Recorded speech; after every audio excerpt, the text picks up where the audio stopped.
Well, my internet friends, autumn is in the air here in the Northeast, so it's time to start gently shifting our decor out of summer mode.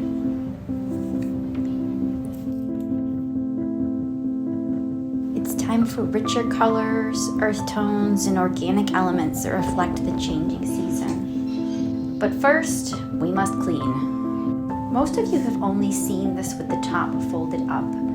I decided to fold it down and take advantage of this full surface. I found 3 of these beautiful green velvet runners. They are quilted pretty well. I did check for some stray threads here. And I actually bought 3 of these, so I have 2 to use elsewhere. And I also found this amazing hollow ginger jar. This was a Marshall's purchase.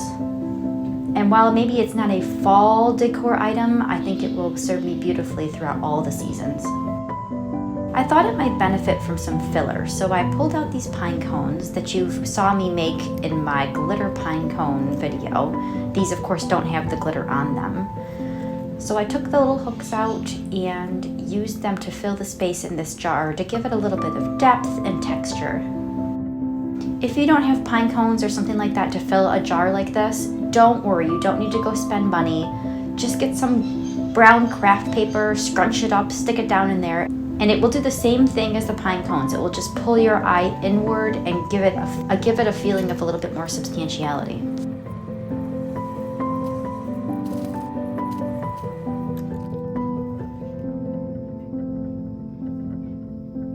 And then of course, because I made a mess, I got out my dustbuster and cleaned it up real quick. Next, we're getting ready to set out some candles, so I pulled out these plates from my stash. They're a plain white ironstone with a little bit of a stripe pattern on them. And they work really well as a foundation for a candlestick to prevent wax from getting on anything and to provide just some stability.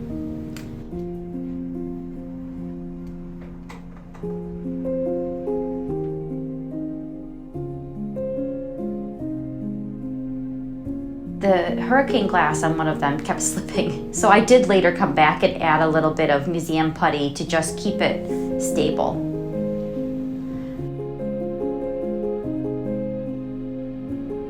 This platter I found at Savers for $1 last year. It doesn't have any maker's mark, but I just thought it was lovely. And now you can see we're starting to get a little bit of foundation here for our vignette.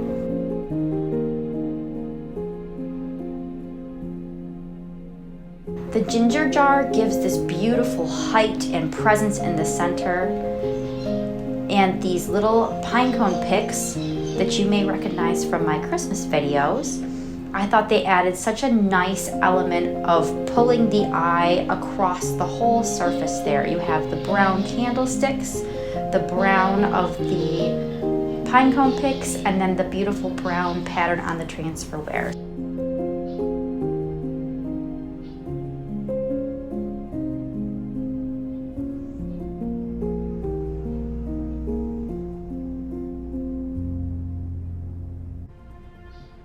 So here's the cost breakdown if all of this was purchased today. Of course, much of this was pulled from my stash, but I wanted to give you an idea of what the overview would be. And I was pretty pleased that this comes in at under $100. Let's take a closer look here. So the green velvet with the bullion trim gives us the parameters for where the vignette's going to fit. The platter gives that anchor, as do the small plates anchoring those candlestick arrangements, and the 3 pieces together give both symmetry and height for the eye. There's a sense of uniformity without it being exactly symmetrical. The pinecone picks help pull that brown color through the whole vignette. The acorns also provide a visual anchor in the front.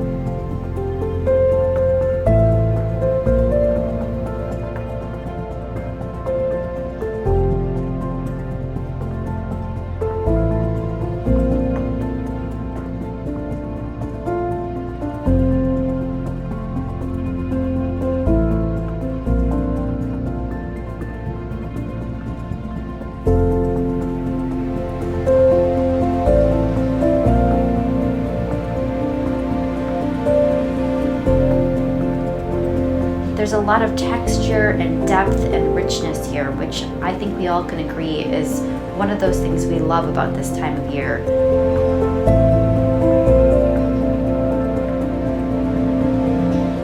Those of you with eagle eyes will notice there's a lot of new additions in my parlor, newly thrifted items, and I will talk about that all more coming soon. This wreath I made a few years ago before my YouTube days. I love the colors. I think they bridge summer to autumn really beautifully.